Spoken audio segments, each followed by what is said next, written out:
The Patriots need a wide receiver. At this point, everyone knows this. They literally had to get a wide receiver and got probably the biggest name left, Stefon Diggs. Now, it is a steep price tag at $69 million for 3 years, but that number is a lie, and I'll explain why soon. It's been a really busy offseason for New England, as it should have been. There's a new head coach in town, and it's Mike Vrabel, probably one of the worst kept secrets in the coaching carousel. Vrabel has already done a ton to change the roster, and the Patriots were big spenders in free agency with a ton of money to spend. And with that, the key to the Patriots' success is pretty obvious. It's Drake May. He was a rookie last year and got his chance after sitting behind Jacoby Brissett, but now it's his time to be the week 1 starter and enter year 2. He really didn't have a lot of help to help him develop last year. The Patriots had to fix that, and getting a true number 1 wide receiver to help was the main priority. And well, they got him. Probably not their first option, but it's Stefon Diggs. There were a good amount of wide receivers who were somewhat available this offseason. T. Higgins was a popping option for every wide receiver needy team, but he got franchise tagged and then did get an extension after all. There was also Cooper Kupp, who was up for grabs, but he ultimately wanted to go to Seattle and stay on the West Coast where he's used to. There was also Devontae Adams among some other guys, and it's been reported that the Patriots did go really hard trying to sign Chris Godwin, but he ultimately stayed with the Buccaneers. That really did just leave Stefon Diggs, and the Patriots had to pay the suck tax. When you're bad, it can be hard to get players to come to your team, and the Patriots had to pay up on a 3-year, $69 million deal. Now, that's a scary deal for sure, but there is only $26 million of that guaranteed. That really isn't a lot. If it goes south, or he's just a horrendous diva, which is a pretty fair worry, or even just can't stay healthy, the Patriots can get out and not really be hurt too much. Not to mention, it's a signing, not a trade. So there really isn't a ton of risk here for the Patriots, and they really needed wide receiver help. So at the end of the day, it does make sense. Now, there's no question that Diggs has been a great player in his career, but now there are some questions surrounding him. Not only had he slowed down a bit before, but he also suffered an ACL tear in week 8 last year. Now, the good news is he's apparently on track to be good to go for week 1.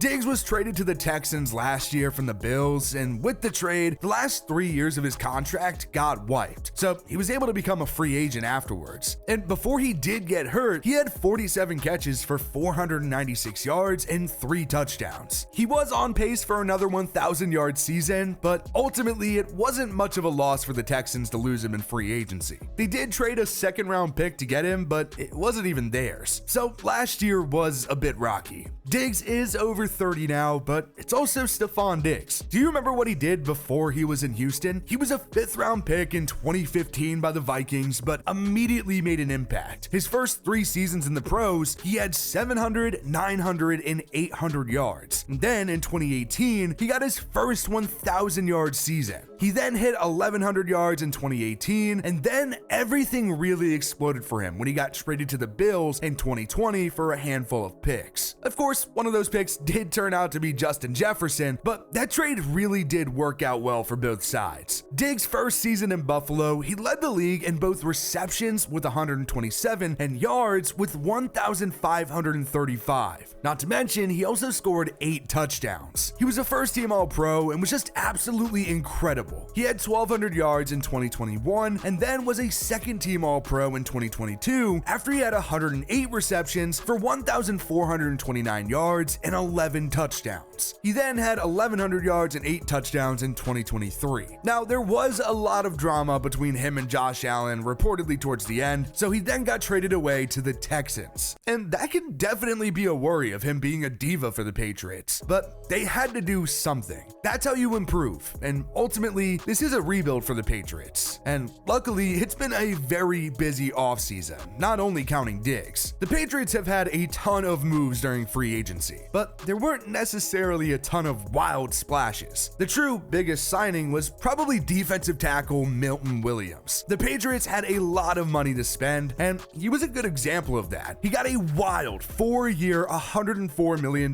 deal that is $26 million per season, making him the highest paid player on the team. A crazy contract, but he was a menace for the Eagles, especially during the NFC Championship and Super Bowl. He truly was hard to miss. On the year, Williams had 5 sacks, 10 quarterback hits, and 7 tackles for a loss. He's a great piece for the defense and will be 26 years old this season. Christian Barmore is back, but he's a bit of a question mark after dealing with blood clots last year, but those two together could be a wrecking ball. Williams was great, but with how talented the Eagles team was, he was really just a rotational guy. It's a whole different animal when you're the main starter, but maybe he'll end up even better. Regardless, it's a good signing. Sticking on the defense, and we know how much Vrabel probably wants to fix that defense, the Patriots also went out and signed Carlton Davis to a 3-year, $60 million deal. He was honestly great last year and already has a relationship with defensive coordinator Terrell Williams, who was the defensive line coach for the Lions the one year that Davis was there. The Patriots seem to really like going after familiar guys. So now the Patriots suddenly have a great cornerback duo with Davis and then of course the number 1, Christian Gonzalez. The Patriots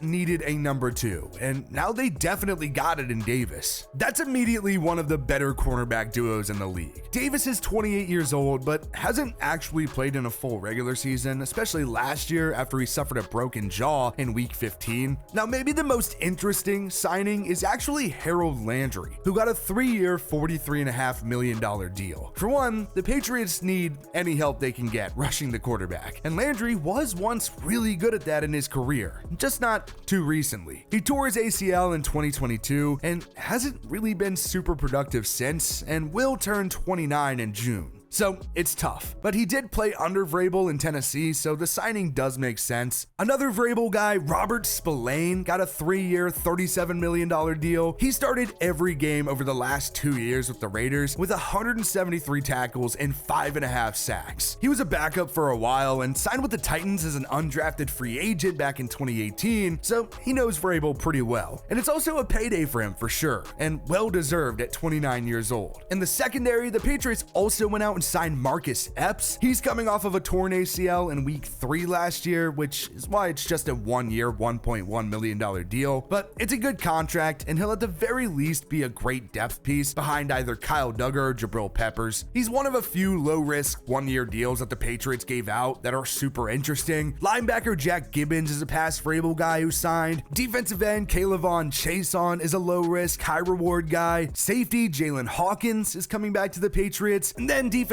tackle Kyrus Tonga is a run stopper who's bounced around the league for a while. The Pats were definitely busy on both sides of the ball, and it's not hard to see that the offensive line was a pretty big priority for them. Center Garrett Bradbury got a 2-year deal and can step in and start for sure. He's a veteran with 7 years under his belt and is definitely better than Cole Strange, who, as most expected, has been a bust after being a 2022 first-round pick. Bradbury was pretty reliable for the Vikings for a while and will be a huge help protecting Drake May. Now, starting at right tackle is Morgan Moses. He's a dude that I've seen plenty of, watching a lot of Washington over the years, and he's even a local guy to me from Richmond. He's a reliable guy and well worth a 3-year, $24 million deal. He has dealt with injuries over the last 2 years with the Jets and Ravens before that, but when he's on the field, he should be a solid tackle. He's 34 years old and definitely towards the back end of his career now, but regardless, great signing for them. Then there's Wes Schweitzer, another dude who was in Washington for a while. He's only played 10 games over the last 2 seasons because of injuries, and like Moses, is coming over from the Jets. He could be a good reverse at the very least. And as for pass catchers, there's Mac Hollins, who was once worried to be the best wide receiver that the Patriots were going to bring in the offseason before going out and signing Stefon Diggs. It's a 2-year deal for $8.4 million, which is pretty fair. It's his 5th team in 5 seasons, and he's a depth guy. Last year, he had 31 receptions for 378 yards and 5 touchdowns with the Bills, and who knows how far down he'll be on the depth chart. I'd imagine he's probably the wide receiver too, but we'd have to wait and see. And the last offensive signing is a big one. The Pastronaut himself, Joshua Dobbs. He got a 2-year, $8 million deal, and we all know what his role is at this point. He's a backup. If Joe Milton gets traded, the Patriots need a good backup, and he's experienced enough to do so. Everything for the Patriots right now is about building for the future, and most importantly, developing Drake May. I think that was very evident by their offseason moves, and it's why they overpaid for Stefon Diggs. It was a necessary move, but it's clear that the Patriots aren't messing around. Year 1 post-Bill Belichick was pretty odd, but now it's time for Mike Vrabel to right the ship with Drake May.